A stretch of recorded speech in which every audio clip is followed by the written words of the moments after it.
Mensahe po natin ngayon ay pinamagatan ko pong exposing counterfeits. Exposing counterfeits. Counterfeits o peke. Exposing counterfeits. Pwede ba natin banggitin yon? Exposing counterfeits.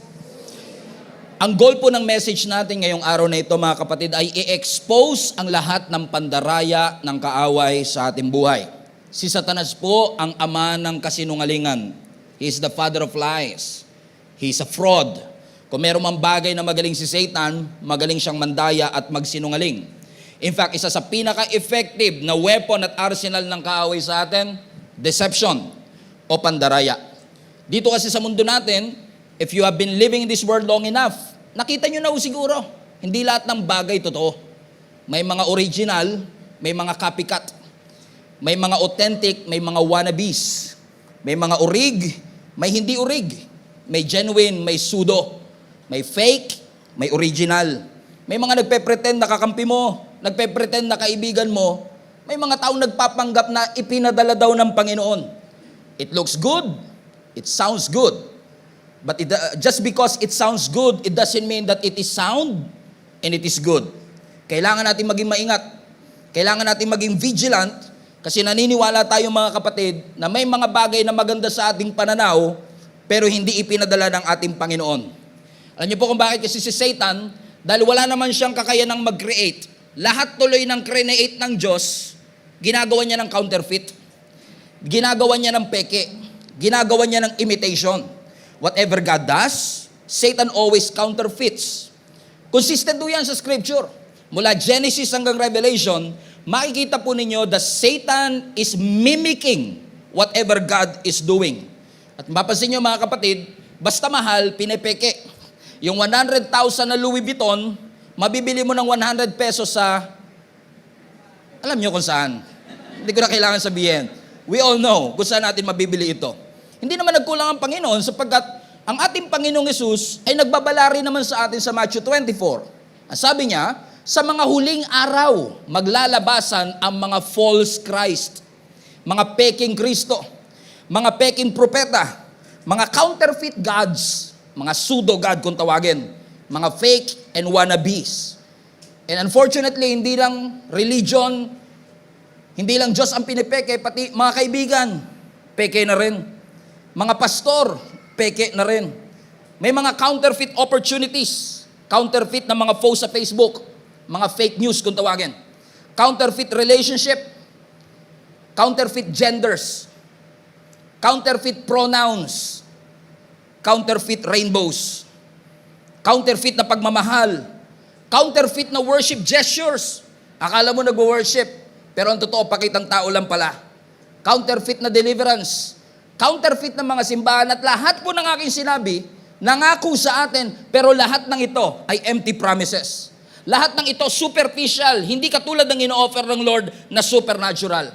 Kailangan mo nating tandaan mga kapatid, na lahat ng comfort na ibinibigay ng mundo madalas counterfeit.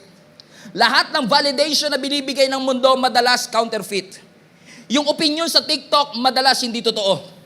Yung opinion sa Twitter madalas hindi totoo. And just because everyone is saying that it is true, it doesn't mean it is true. Hindi porket majority nagsasabing totoo, ay totoo na ho talaga. In fact, sabi nga ng scripture, maglalabasan ang maraming false prophets. Everybody say false prophets. Gamitin natin tong platform para maidiin ko sa inyo yung sinasabi ng Panginoon.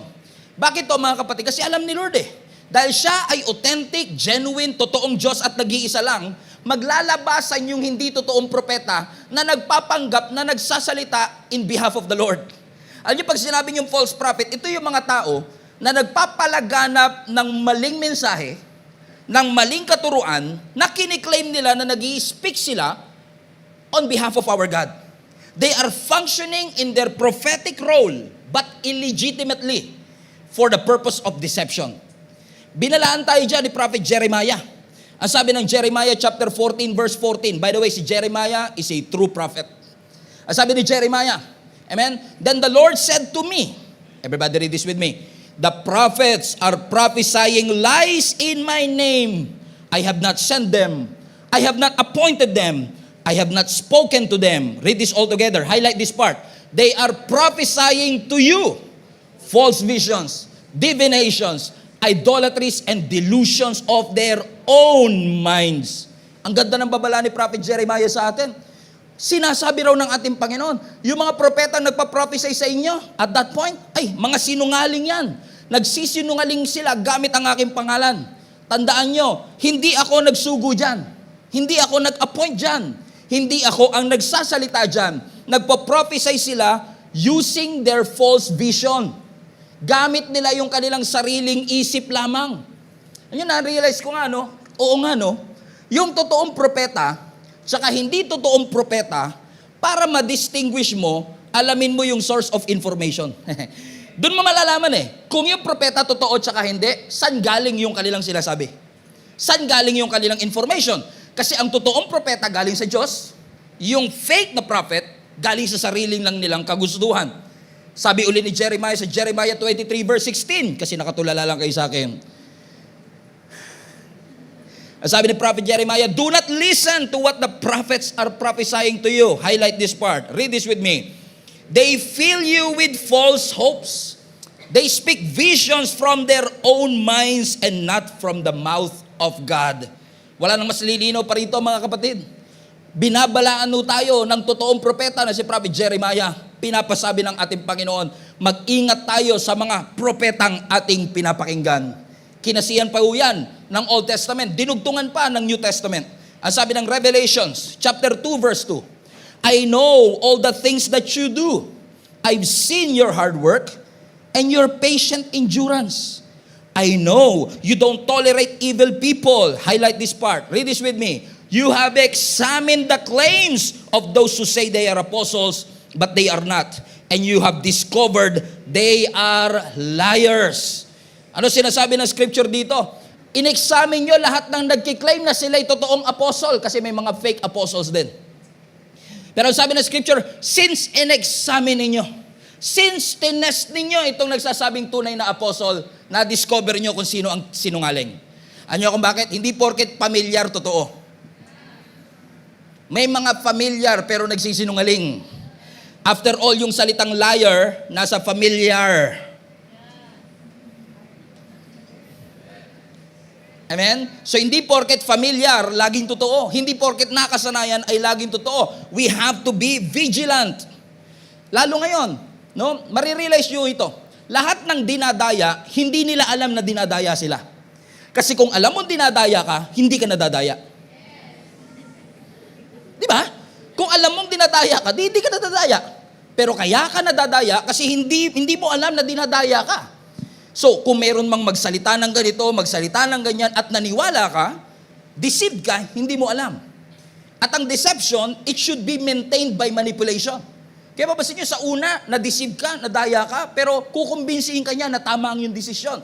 Imamanipulate kaya na tama ang yung desisyon. Kaya ang sabi ng pinag-aaralan natin, buti na lang napalutang ninyo yung mga totoo at hindi. Bakit? Kasi hindi porket familiar ay totoo. Hindi porket nagsasalita in behalf of our God, ay sila ang totoo. Minsan may mga tao, may mga pastor, may mga propeta, may mga leader, may mga tao sa buhay natin na magsasamantala sa ating emosyon at sa ating brokenness. Sasamantalain nila yung heartbreak na nararanasan natin. For example, halimbawa nawalan ka na mahal sa buhay. And one of the first things that you want kapag nawalan ka na mahal sa buhay, lalo kung namimiss mo sila, ni siguro sinasabi na iba sa inyo, sana makausap ko ulit yung nanay ko. At dito sa mundo, para makausap mo raw yung nanay mo, pupunta ka sa espiritista. Kanoli, gusto ko makausap ang aking nanay. Huwag kang mag-alala, lahat ng espiritu nakakausap ko. Sumasanib lahat sa akin, humawa ka ng kamay. O Lito, ako ito, ang iyong tatay. Mga taong nagkiklaim, nagsasamantala ng ating nararamdaman. Sinasamantala nila yung brokenness mo. Sinasamantala nila yung pagkamis mo sa mga magulang mo. Kaya malaki ang posibilidad na yung kausap mo hindi mo magulang. Posibleng demonyo yun na nagpapanggap na magulang mo. Mga mandaraya na sinasamantala yung ating brokenness, yung ating fragility, kung may ganun man salita. Na alam na mga tao, broken to, mamamanipulate ko to. Kaya nafo-fall tayo into deception. Kaya sabi mismo ng scripture, para masiguro natin na ito talaga ay sa Panginoon, i-test nyo muna. Huwag kayo basta-basta maniniwala. In fact, I would like to dare you to do the same thing sa lahat ng pastors. Kasama na ako. Tao lang po ako. Posibleng may mga nababanggit ako na hindi na-verify, hindi na-check, at magkakamali din. That's why it's very important to test the Spirit. Saan ba nag-uugat ang sinasabing ito? Is it God-sent, pinadala ng Panginoon, or is it counterfeit o peke? Ano sabi ng Scripture sa 1 John chapter 4, verse 2 to 3? This is how we know if they have the Spirit of God. Gusto nyo ba malaman kung isang tao ay puno ng Espiritu ng Diyos? Sige, salamat po sa tatlong nag-amen. Amen. Paano daw? If a person claiming to be a prophet acknowledges that Jesus Christ came in a real body, that person has the Spirit of God. Ang sinasabi ng Scripture, lahat ng tao na kiniklaim nila at ina-acknowledge nila na si Jesus Christ ay nagkatawang tao, tama yon. Pero ang sabi ng Scripture sa verse 3, but if someone claims to be a prophet, pero hindi niya ina-acknowledge ang katotohanan patungkol kay Kristo, hindi yan sa ating Panginoon.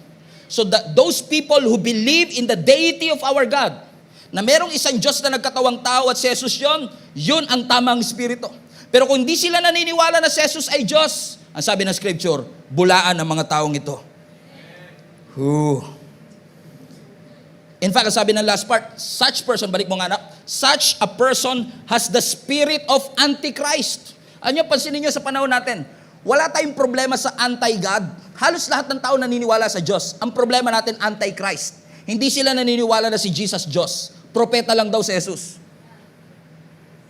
Ano sabi ng Scripture? Ang linaw kapag hindi ka naniniwala na si Jesus ay bumaba with a real body. Amen? That Jesus Christ came in a real body. Nagkatawang Diyos. Ang sabi ng Scripture, that person, amen, doesn't have the truth and the Spirit of God. It's very clear. That is how you distinguish the false God and the true God.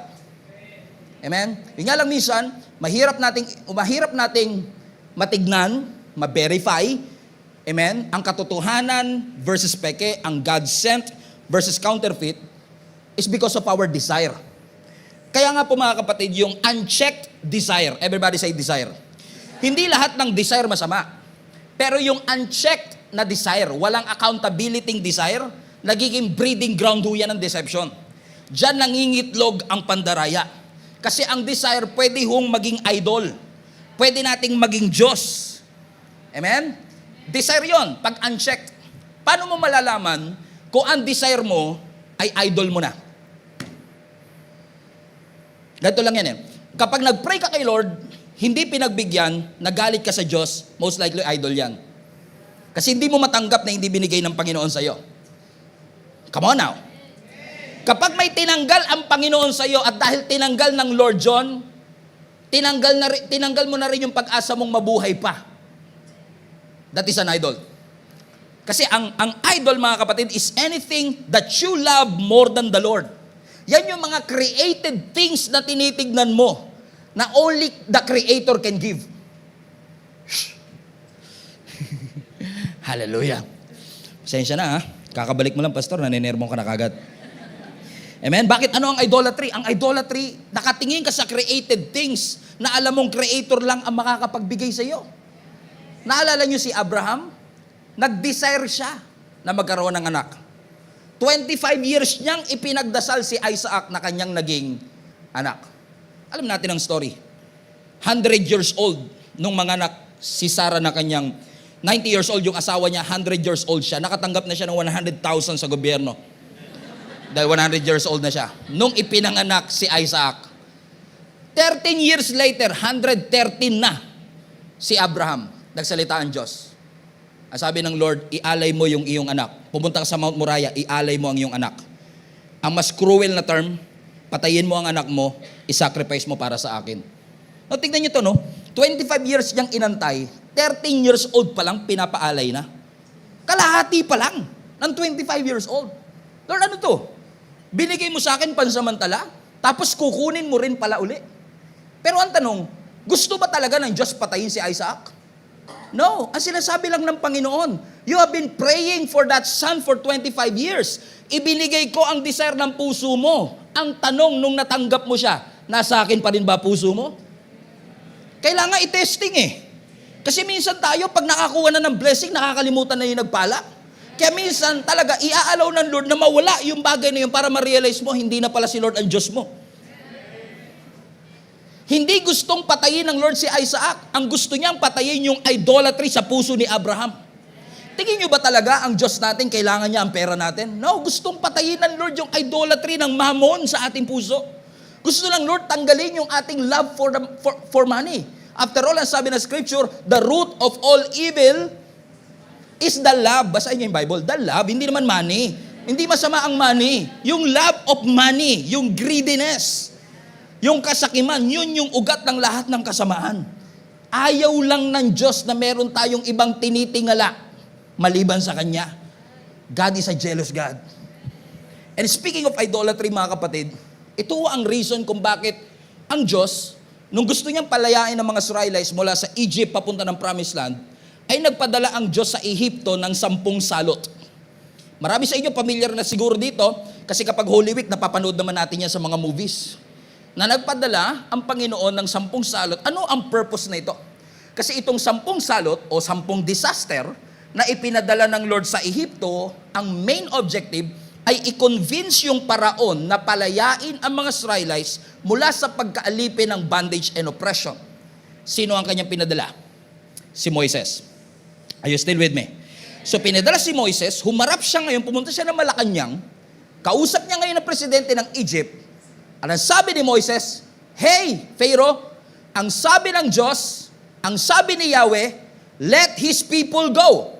Lahat ng mga Israelites na inoppress ninyo, lahat ng Israelites na binandage ninyo, palayain nyo na silang lahat. Ang sabi ng paraon, Exodus chapter 5 verse 2, sinong Yahweh? Kasi para kay Pharaoh, siya ang Diyos. Hindi niya alam, peke siya. Amen? Kaya nung namagitan si Moses, ang sabi ni Moses, sabi ni Yahweh, palayain mo raw ang mga alipin na ito. Ang sabi ni Pharaoh, sinong Yahweh? Sino siya na mag-uutos sa akin na payagan ko umalis ang mga Israelita? Wala akong kilalang Yahweh. Hindi ko papayagang umalis ang mga Israelita, sagot ng paraon. Aba, nagmatigas ang puso ng paraon, ng presidente.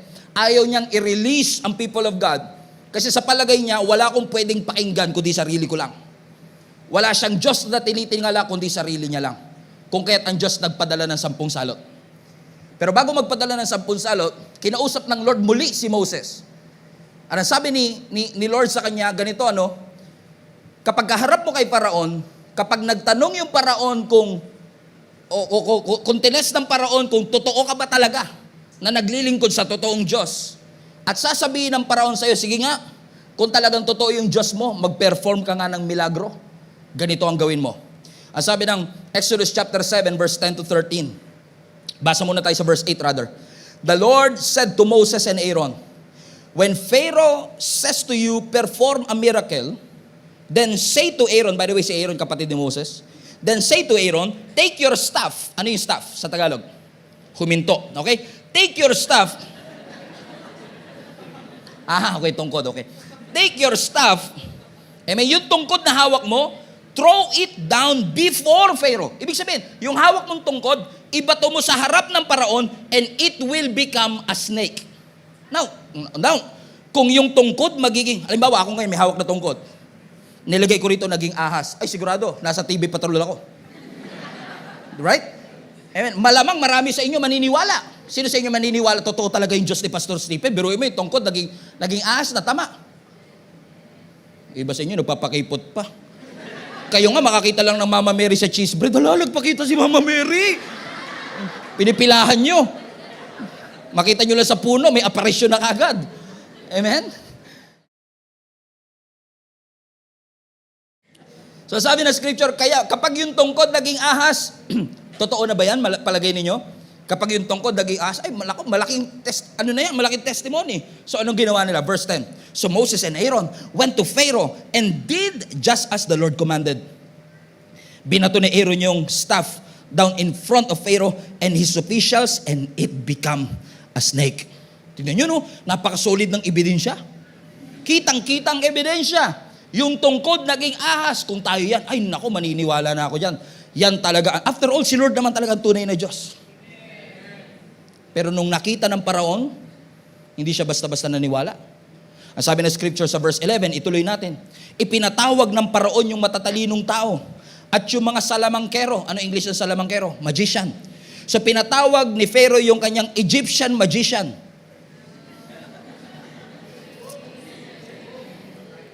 Rhyming. Wordplay. Pinatawag niya yung kanyang Egyptian magician at sa pamamagitan ng kanilang lihim na teknik. Watch this. Ay ipinagaya. There you go. Counterfeit. Si Satan hindi niya kayang mag-produce ng sarili niyang milagro, kaya gagayahin niya na lang yung ginawa ng Diyos. Counterfeit. Imbis na mag-produce itong mga Egyptian magician ng sarili nilang performance, anong ginawa nila? Ginaya nila yung ginawa ni Aaron. Ano ang sabi? Anong ginawa ng mga Egyptian magician? Verse 12. Inahagis din nila sa lupa ang kanilang tungkod. Nakita ko na yan. Ginawa na ni Aaron yan.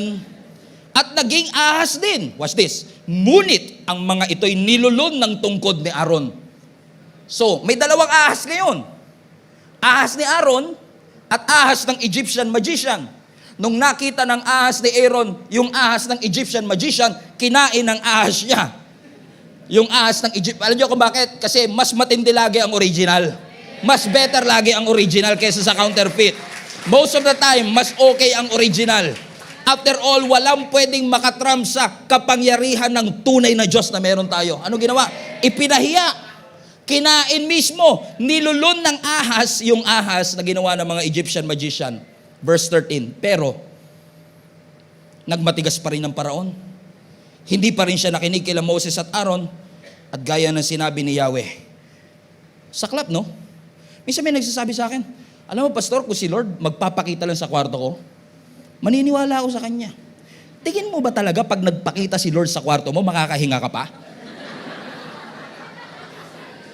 Baba naman ang tingin mo sa Diyos. Ay, sa kerubim na naka-napkin. Kasi minsan tingin natin sa anghel, parang mga kerubim na mga kupido eh. Ang description ng Bible sa anghel, tignan nyo lahat na nakakita sa anghel, napapadapa sa sobrang takot. Amen? Minsan sabihin na, Pastor, kung si Lord, alam mo, kung si Lord lang, biglang bubuksan niya yung langit, magpapakita siya ng mga milagro, hahatiin niya yung Pacific Ocean, magpapahati siya ng mga tinapay. Kung mag-perform lang ang Lord ng milagro, siguradong maniniwala ang mga tao. Bakit sa Old Testament, kitang-kita nila sa harap nila yung milagro, hindi pa rin sila naniniwala. Hindi kasi guarantee na porket may milagro, kikilala sa Diyos. Kasi sa napakarami ng counterfeits nowadays. Biruin mo sa Christianity, sa born again Christianity, i-o-offer mo, brada, i-o-offer mo si Lord mapagmahal. Tinatanggihan pa yun. Si Lord nagbibigay ng kapayapaan. Tingnan mo kung gaano tayo ka-foolish minsan. Bibigyan ka ng kapayapaan, baduy yan. Baduy. Sang pure gold ka makakabili ng kapayapaan? Pero tinatanggihan pa rin. Hindi kasi guarantee porket may milagro, ang tao kikilala sa Diyos. Tignan mo yung paraon. Nakakita siya. So ngayon makikita nyo, banggaan to ng dalawang Diyos. Isang tunay, isang peke. Dalawa ang ahas. Kaya hindi lahat ng ahas sa buhay ninyo. Totoo, isa diyang peke. Amen? Na medyo maniniwala ka rin kasi ang mga Egyptian, ano talaga yan, katulad ng mga ibang pagans, talagang mapaniwalain talaga yan sa iba't ibang Diyos. Lahat na lang ginos nila eh. Diyos ng bundok, Diyos ng araw, Diyos ng buhangin, sila Suru, tinawag nila, at kung sino-sino mga Diyos ang pinagtatawag ng mga yan. Kasi nga bawat, tingnan mo sila, bawat yugto, desert God, health God, sun God, tayo isa lang Diyos natin. Sila kung gusto nila harvest, tatawag pa sila sa harvest. Tayo isa lang yung Diyos natin. Amen? Hindi pa matawag. Ang mga Egyptian, kung lahat na lang, ginos nila yung araw, yung ilog, yung childbirth, yung crops. In fact, sa mga Bible readers here, alam niyo ba yung 10 salot na ipinakita ng Lord sa Egyptian? Lahat ng yon. Kung maalala niyo yung ulang salot, yung ginawa niyang dugo, yung Nile River. Alam niyo ang mga Egyptian, meron silang tinatawag na Nile God, Diyos ng Nile River. At lahat nung 10 plagues na yon, pinerform ng Lord para hiyain yung Diyos-Diyosa nila. Para patunayan sa kanilang si Lord ang tunay na Diyos. Na walang ibang Diyos na pwede makagawa ng lahat ng bagay na ito. Pero nung binaba yung staff, Naging ahas, sabi ni Pero, kaya din namin yan. Egyptian magician, pasok. Kaya sabi ng scripture, nung hindi maniwala ang paraon, nagpadala siya ng 10 disaster. Ang unang disaster, yung Nile River, yung ilog Nilo, gagawing dugo. Basahin natin. Ang sabi ng Exodus chapter 9, verse 19 to 22, huwag kayong kabahan, hindi naman kukuhanin yung 10. Idinugtong pa ni Yahweh, pagkatapos sabihin mo kay Aaron na itaas ang kanyang tungkod at sumpain ang lahat ng tubig sa Ehipto. Watch this. Ang lahat ng tubig sa mga ilog, kanal at lawa ay magiging dugo.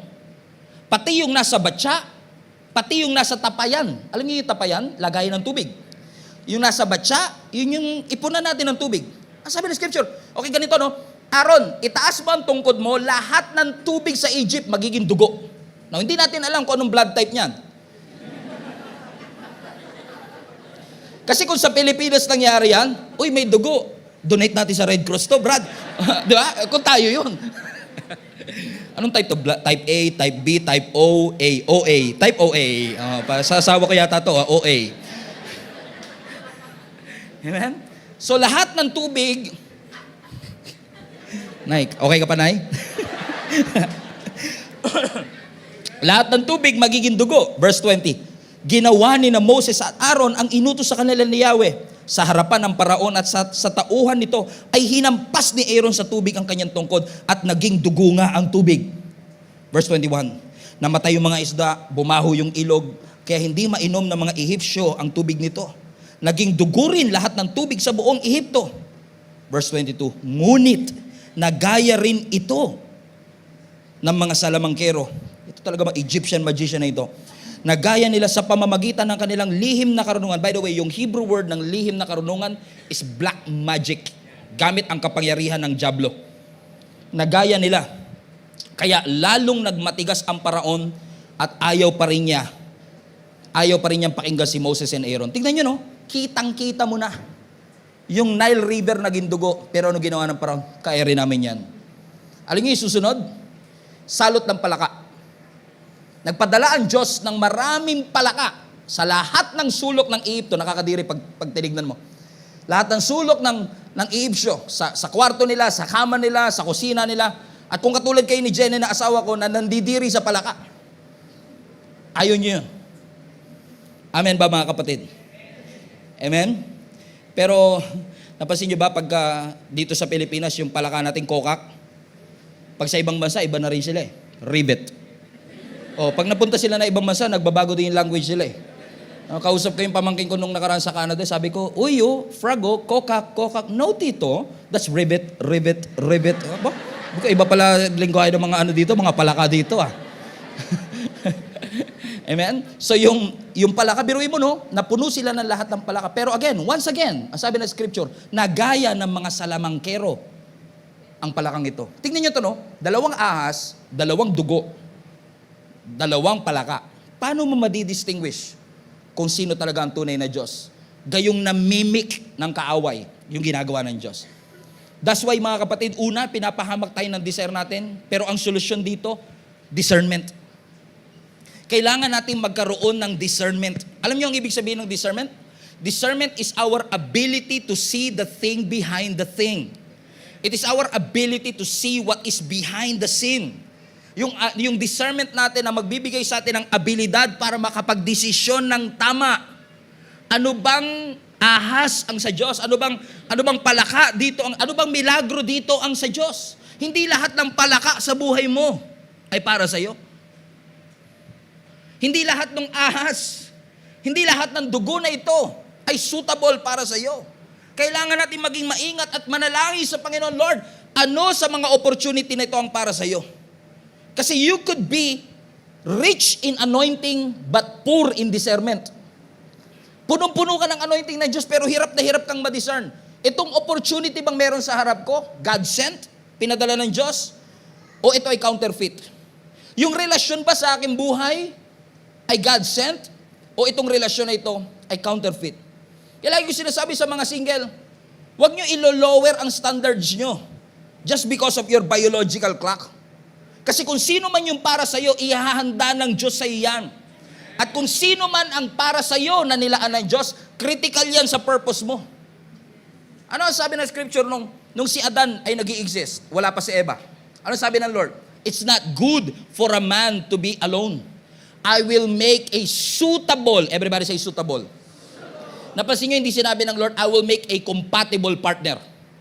Hindi kasi porket compatible, suitable. And marami sa atin na di-deceived kasi ang habol natin, compatibility. Hindi suitability. Oo nga, compatible kayo today. Pareho kayong mahilig manood ng Queen of Tears. Napanood nyo rin? Ganda, no? Panood ko rin eh. Maganda ending, nakakaiyak. Amen? Hindi porket pareho kayong marunong manood ng Queen of Tears. Kayo na, pareho namin favorite ang pula. Compatible kami. Kami na nga. Bakit? Kasi kung dadayain ka ni Satan, isa sa mga nile-level up ni Satan, kung gusto niyang magkamali ka, mamadaliin ka niya. Kasi ang kasinungalingan habang tumatagal na i-expose. So hanggat tagupa, gusto ni Satan, samantalahin mo yan. Compatible kayo. Pareho kayo mahilig sa pula. Pareho kayo mahilig sa tinapa. Pareho kayo mahilig manood ng baka kayo na talaga. Sa ngayon, compatible kayo. Pero kaya kayo compatible kasi hindi pa kayo parehong fully developed. After 5 years at pareho na kayong fully developed, isang engineer, isang architect. Tignan natin kung di kayo mag-away. Lagi mag-away yan engineer tsaka architect. Amen? Bakit? Kailangan mo ma-realize, mga kapatid, take your time. Kasi kung talagang para sa Diyos yan, i-expose ng Lord ko lahat ng deception at pandaraya. Sabi mo sa katabi mo, don't rush the process. Because if you rush the process, you will ruin the result. Sisirain mo ang resulta. Kaya marami kong kilala, hindi kayo ito taga-ibang church to, kasi perfect ang mga taga 3 p.m. service. Marami akong kilala nagsisettle for less kasi hindi nila nare-realize yung magnitude ng assignment ng Diyos para sa kanila. Papainan ka ni Satanas ng mga gwapo, mga pogi, para mag-settle ka rito, para distract ka sa totoong purpose mo, na kung mamadaliin mo, hindi ka na makakarating doon sa tunay na layunin ng Panginoon sa iyo. Bakit ka magsisettle sa mga taong hindi kayang i-define ang faithfulness? Come on now. Bakit tayo magsisettle sa mga taong hindi kayang i-define ang commitment? Ba't tayo magsisettle sa mga taong walang standard sa buhay? Kaya nagsisettle, wala ka rin kasing goal. Wala kang target, wala kang mission, wala kang assignment. Parang katabi mo. Sabi mo nga sa katabi mo, counterfeit yan. Sabi mo, maling palakayan. Pastor, gustong-gusto ko talaga siya gusto ka ba? Gusto rin daw po ako, Pastor. Kaso may gusto ring iba. O di dalawa kayo ngayon. Pero okay lang, magbabago to, Pastor. Papakitaan ko lang to ng skincare ko. Palis to, Pastor. Tingin mo ba, Brad, yung faithful na Diyos, bibigyan ka ng unfaithful na tao? Don't settle for counterfeits. Hindi ka bibigyan ng Diyos ng taong may nagmamay-ari na. Sabi mo sa katabi mo, wag mo na ipilit yan, counterfeit yan. May asawa na, pinipilit mo pa sabi mo.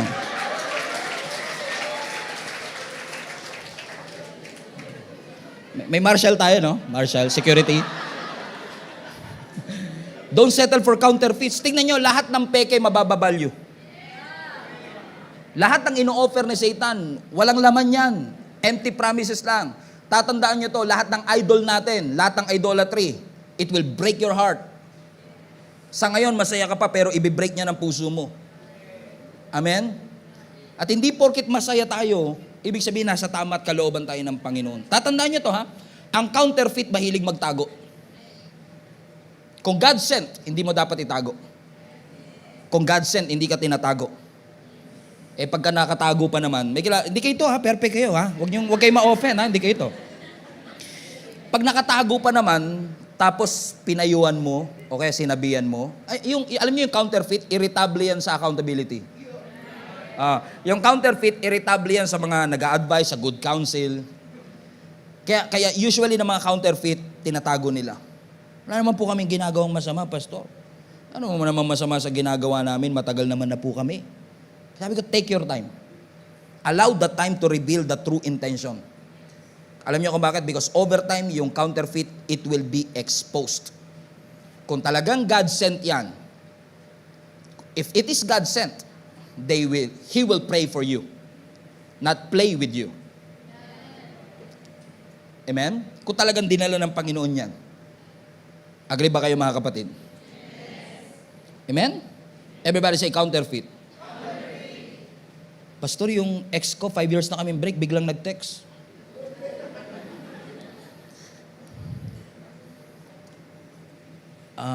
So tingin mo, galing sa Lord yan. Pastor, na-miss ko to eh. Ano kapag yung ex nyo ng 5 years na biglang nag-text, yung text ng ex, madalas distraction yan. Okay, kapag yung... Everybody say discernment. Discern mo muna, nag-text yung ex mo. Alam mo ba, madalas kaya nagte-text yan, tinitignan lang yan kung may access pa siya sa'yo. Eh, ikaw naman, tuloy ka. Gusto mo mamerienda? Tapos, pag niloko ka uli, pare-pareho talaga yung mga lalaki na yan. Mga manloloko kayo. Brad, may mga matituno pa po. Katulad ng mga kasama ko, di ba? Mga matituno pa po. Pare-pareho. Alam mo kung bakit minsan nasasabi natin pare-pareho lang mga lalaki? Kasi pare-pareho pinipili mo eh. Try mong pumili ng mga God-fearing naman, paminsan-minsan. Kasi lagi pinipili mo, gusto ko bad boy. Tapos nung gumawa ng masama, galit ka. Eh bad boy gusto mo eh. Nung ginawa... Pambihira. Kaya... Okay, praise God. Ano pa kaya mamaya? Okay. Kaya do not just rely on what you feel. Conviction talaga kay Lord ang i-discern mo. Lord, i-convict mo yung puso ko. Lord, bigyan mo ko ng discernment. Kasi ang feeling, it operates in the flesh. Pero ang conviction, it operates in the spirit. I-discern mo, Lord, tulungan mo ako na ma-discern ko kung itong bagay na ito ay para sa iyo. 2 palaka nagpapakita sa akin eh. 2 palaka umakyat ng ligaw. Lord, sino dito sa 2 palaka na ito? Ang nilaan mo para sa akin. So tingnan nyo, no? Yung 2 ahas, hindi naniwala yung paraon. Yung 2 dugo, hindi naniwala. Yung 2 palaka, hindi rin naniwala. Pero pagdating ng pangatlong salot, there's a change. Ang sabi ng scripture sa Exodus chapter 8, verse 16 to 19. Inutusan ni Yahweh si Moses na sabihin kay Aaron na ihampas sa lupa. Everybody say lupa. So yung lupa dito is actually buhangin, soil. Ihampas sa buhangin ang tungkod upang maging niknik. Now, ito yung salot ng 2 leeg.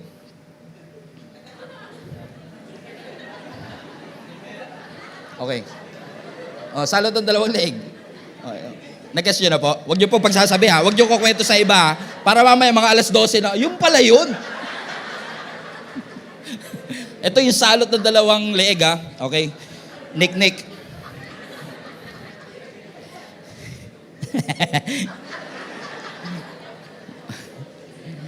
Pag ganito, pinapagalitan ako ng asawa ko. Yasan. Inutusan ni Yahweh si Moses sa sabihin kay Aaron na ihampas sa lupa ang tungkod upang maging 2 leeg. Okay, niknik. Pag sinabing niknik, actually sa English yan, G-N-A-T-S, nuts. G-N-A-T-S, nuts. Pero sa King James Version, ang translation, lisa. Lisa. So kapag hinampas daw yung tungkod doon sa buhangin, yung buhangin magiging lisa. Ew. Amen? Magiging niknik o lisa ang lahat ng alikabok sa buong Ehipto. Verse 17. So inihampas nga ni Aaron ang tungkod at lahat ng alikabok sa buong Ehipto ay naging niknik. Labis na nagpahirap sa mga tao at sa mga hayop.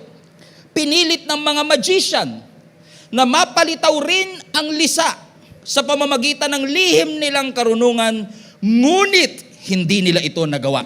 For the first time, hindi nila makopya yung salot na ito. At ang mga tao't hayop ay patuloy na pinahirapan ng mga niknik.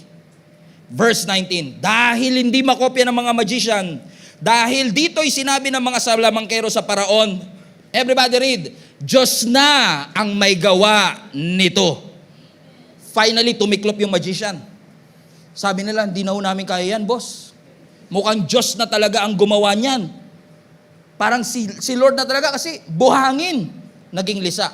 Now, what is so unique about this miracle? Na hindi makopya ng mga magician. Kasi yung tungkod naging ahas, nakopya nila. Yung river naging dugo, nakopya nila. Yung palaka, nakopya nila. Pero ito, lisala, liit-liit, hindi nila makopya. Alam niyo kung bakit? Kasi tanging totoong Diyos lang ang kayang magbigay ng buhay sa walang buhay. Hindi kaya ng magician yun. Doon natin malalaman kung sino ang totoong Diyos. Kasi ang Diyos ay may totoong resurrection power. That God can breathe life into our situation. He can breathe life into us. Only the Creator can make inanimate things in our life na magkaroon ng buhay. Si Lord lang ang kayang gumawa na itong buhangin na ito ay mabigyan niya ng buhay. Alam mo, nung binabasa ko ito, binalik ako ng Lord sa creation ko. Galing din ako sa buhangin, sa alikabok. Hinugisan ng Panginoon at hiningahan. He breathed life into me. And now we are alive. No other small letter gods ang makakagawa nito bukod sa tunay na Diyos. Siya lamang po at wala na pong iba. Kaya mismong mga salamangkero na nagsabi, hindi na ho namin kaya yan. Ang sabi ng Luke 1:37, because with man, this is impossible. But with God, all things are possible. Sa tao may limitasyon, sa tao may weakness, sa tao may pagkukulang, pero sa Diyos, walang imposible. That's how you discern kung sino at ano ang para sa Diyos. And now that you know, ngayong alam na natin, na madalas desire natin ang nagpapahamak sa atin kung bakit tayo nadideceive. At ipinakita na ng Panginoon sa atin na isa sa solusyon ay bigyan tayo ng Lord ng discernment in order for us to distinguish ano ang para sa Panginoon at para sa hindi. What's next for us? Well, my friends, it's up to you.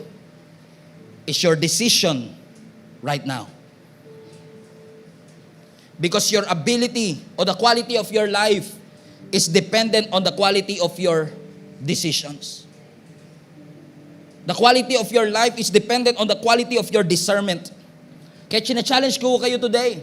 Ngayong ipinakita ng Panginoon sa atin yung kanyang resurrection power. Ipinakita ng Diyos na may mga kayang gawin ang Diyos na hindi kayang gawin ng kahit sinong Diyos na meron tayo. Ni-reveal ng Panginoon lahat ng counterfeit sa ating buhay. Gusto kong i-encourage kayo mga kapatid. Lord, turuan mo ang Gia Kamanaba Global Family na matutong magdesisyon. Na kung ma-discern namin peking palaka ito, teach us to learn to walk away from it. Teach us to turn down opportunities kung alam namin hindi ito para sa iyo. Lord, turuan mo kami na huwag kami mag-settle for less. Tulungan mo kaming magdesisyon na naiwanan yung bagay na pinapaiwanan mo kasi hindi lahat ng pintuan bukas kailangan pasukin namin. Dahil hindi lahat ng pintuan, tamang pintuan. Hindi lahat ng opportunity galing sa Panginoon. Hindi lahat ng opportunity ay blessing na nagmumula sa Diyos. Kaya ini-encourage ko kayo, Global Family. Make a decision today. Panalangin ko sa Lord, ni-reveal ng Lord ang lahat ng bagay na counterfeit sa atin. Mangangako si Satan sa iyo, kaya kitang bigyan ng happiness. But only God can give you joy. Mangangako si Satan sa atin, bibigyan kita ng kapahingahan, only to find out, pagod ka pa rin. Because only God can give you true rest. Maraming kayang ibigay ang Diyos na hindi kayang ibigay ng mundong ito. In fact, lahat ng kayang ibigay ng mundo, makukuha mo sa mundo. Pero yung mga bagay na binibigay ng Diyos, hindi mo makukuha dito sa mundong ito. Hindi mabibili ng anumang salapi. Hindi ka matutulungan ng anumang edukasyon, anumang experience mo. Because only the true, genuine, one and only God can give it to you. After all, I want to remind all of you, lahat ng tao na naglagay ng kanilang pananampalataya kay Jesus Christ as their Lord and Savior, you must reflect the image of our God. When He created you, when He formed you, when He breathed life into you, you are a bearer of His nature. You are a bearer of His ways. Tayong lahat, tangan-tangan ho natin yun. Tayong lahat ay nagdadala ng nature. We are the representative of our Lord. Tayo ang representante ng Diyos dito sa mundong ito. At sa mundo natin na punong-puno ng fake news, bias news, mga balitang peke, hindi totoo. I want to remind you of the great news, the good news, that Jesus Christ bled and died for you and for me. Hindi siya nagpadala ng peking anghel, peking katawan. God Himself came down from heaven, and the Word became flesh and dwelt among us. Ibinigay ni Jesus Christ ang kanyang buhay sa bawat isa sa atin para once and for all, lahat ng inoffer ni Satan, lahat ng bagay na naging resulta ng ating pagkakasala, na nagbunga at nagdala sa atin sa deception, mabawi at ma-redeem ng Panginoon para yung joy that we are looking for, maranasan natin. Yung peace that we are looking for, maranasan natin. Yung forgiveness that we are looking for, maranasan natin. At yung salvation na Diyos lang ang makakapagbigay, ay makamtan natin. Would you decide right now to open up your hearts to Jesus Christ and say, Lord, enough is enough. Matagal na po ako nagsettle sa mali at sa peke. Matagal ako nadaya ng kaaway. Akala ko mga bagay na makakapagbigay sa akin ng satisfaction at ng completeness, only to find out, kulang pa rin, pagod pa rin, malungkot pa rin. I want to accept you, Jesus. Yung totoong Diyos. The God who breathed life into us. The God who spoke the universe into existence. Yung Diyos na lumikha sa iyo at sa akin. Bubuksan mo ba ang puso mo sa Kanya? Papapasukin mo ba si Jesus sa iyong puso? Tatanggapin mo ba siya bilang yung tagapagligtas? It's your choice. It's your decision. I pray that you will have the right desire right now. I pray that God, through His grace, will enable us to have the right discernment. And I pray in Jesus' name that you will make the right decision to accept Jesus. You will never go wrong if you accept Him as your Lord and Savior. Every head bow, every eye closed. Hello Global Family, thank you for watching. If this message have impacted your life, please consider subscribing. Let us know in the comments what God spoke to you today. Where are you streaming from? Or how can we pray for you? We pray in Jesus' name that we will continue to advance God's kingdom through the spreading of His Word through this online platform that we have. If you want to support the ministry of Jesus is Alive community, I want to encourage you to support financially and give. Go to our website, gsmnb.com/give, for you to know all the ways that you can support this ministry. I hope to see you soon. God bless you.